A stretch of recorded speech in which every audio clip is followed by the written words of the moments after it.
Bener nggak sih admin Shopee itu makin lama makin sadis?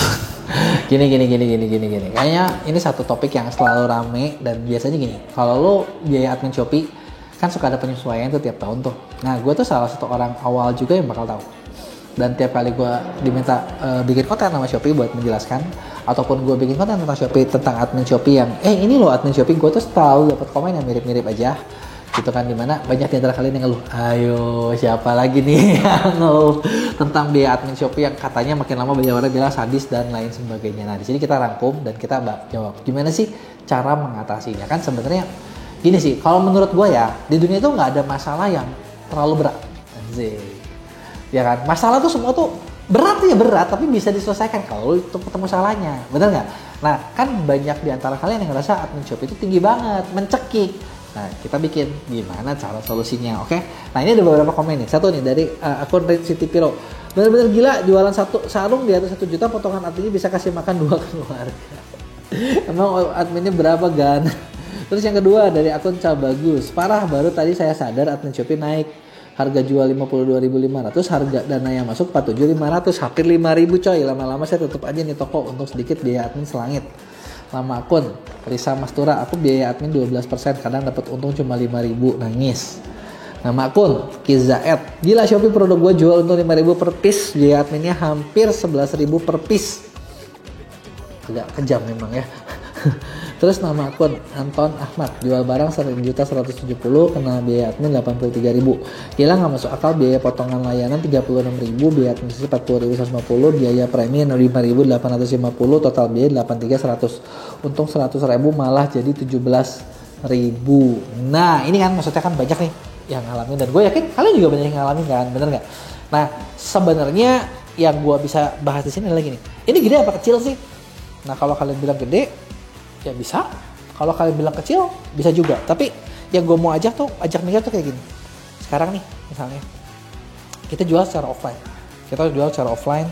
Zaman dulu deh, belum ada zamannya Shopee, belum ada zaman nyata. Kalian mau jualan barang, itu caranya ada 2 macam. Bener nggak? Cara pertama lu punya toko, ya kan? Ini kan lu kalau buka toko online Shopee kayak lu punya toko, bener nggak? Ketika lu punya toko, lu bakal butuh sewa tempat. Dan sewa tempat itu nggak peduli, lu mau laku, lu mau kagak, jebret. Pokoknya gue dapat segini. Kalau lo di mall lebih sadis lagi. Udah ada biaya sewa, ada biaya IPL, ada lagi ini potongan omset, profit sharing. Kena lagi tuh 3 macam gitu ya. Itu kalau lo buka toko. Atau cara kedua, lo nggak usah buka toko, tapi biasanya lo bakal lebih susah kan buat jualan, bener nggak? Jadi kayak kita door to door gitu kan, kita nawarin ke orang. Dan biasanya ketika kita nawarin orang direct tuh orang nggak percaya. Bener nggak? Nggak tahu kenapa orang Indonesia tuh kayak gitu. Kenapa gue tahu? Gue pernah nganfas. gue pernah nawarin produk ke rumah-rumah, gue pernah door to door, gue pernah alamin gitu. Jadi kayak gue juga ngalamin kayak anjir, udah capek-capek, panas-panas, duduk aja udah seneng gitu kan, terus nawarin gak dipercaya gitu kan, udah gitu harga ya itu, masa harganya segini mahal banget tuh, yang otomatis kita ujung-ujungnya harus nego, bener nggak? Nah, atau misalnya gini, bisa juga model bisnis yang ketiga, lu mungkin diam di rumah, lu ada orang yang jualin. Kalau zaman dulu itu calo, bener ya? Nanti kalau laku dibayar, bener ya? Nah, sebenarnya kalau kalian sadar, semua model bisnis ini sama di Shopee ya mirip. Cuman bedanya adalah ketika di Shopee, nggak tahu kenapa, ya kita tuh karena suka ngeluh kan, kayak aduh gila nih biaya admin gede banget. Padahal itu admin kalau laku. Kalau gue sih selalu ngitungnya gini, anggap aja gue pakai calo. Pakai calo gue kudu kasih fee kan, fee-nya mungkin 10%, 15%, bener nggak? Calo juga ngejual 1-2 doang. Bener nggak? Belum tentu bisa banyak gitu kan. Dari zaman dulu juga zaman offline jarang banget gue nemu calo yang tiap bulan tuh bisa ngejualin banyak gitu kan. Dan itu ya kita makan juga, bener nggak? Kadang calo suka minta-minta lebih lagi, minta THR lagi, bener nggak kalau lagi hari raya. Nah, di Shopee ini sebenarnya kan nggak gitu-gitu amat gitu kan. Jadi sebenarnya model bisnisnya adalah yang perlu kalian sadar adalah ini tuh sebenarnya sama aja kayak dulu kita pakai calo yang jualin. Bedanya si calo itu kadang nuntut lebih banyak, kalau ini karena dia udah berbentuk perusahaan dan secara online dia nggak nuntut lebih banyak.